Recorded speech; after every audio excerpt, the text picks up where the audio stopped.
দুই বন্ধুই খেয়েছে গাঞ্জা, একজন গাঞ্জা খায় বেহুশ হয়ে গেছে। এবার যাই বেহুশ হয়েছে উয়ার বাম্মা আসিয়া আর একজনটা কয়েছে, বলে আরে তুই মোর বেটা গাঞ্জা খাওয়াছিস?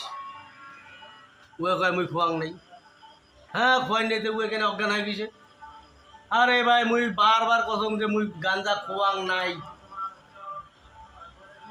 তারপরে এক দেওয়ানি কথা, আরে গাঞ্জা খোয়াই নাই তো লোকটা বীর অজ্ঞান হয়েছে কেন?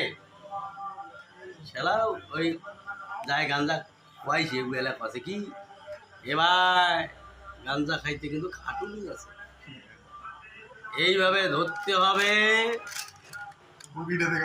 এইভাবে ধরতে হবে, তারপরে মুখ নাকিয়ে উপর ব্যাগে টানতে হবে, তবেই গাঞ্জা খাওয়া হবে। ওটা জল না হয় যে মুই মুখ মেলে ঢালি দিছু, ওই নিজে গাঞ্জা খাইছে মুই খোয়াং নাই। দেওয়ানি এলাকায় ঠিক এবার ওকে দুষেন কেন? গাঞ্জা ওই নিজে খাইছে, তাও ওই সবাই খেতাল না করে শেষ।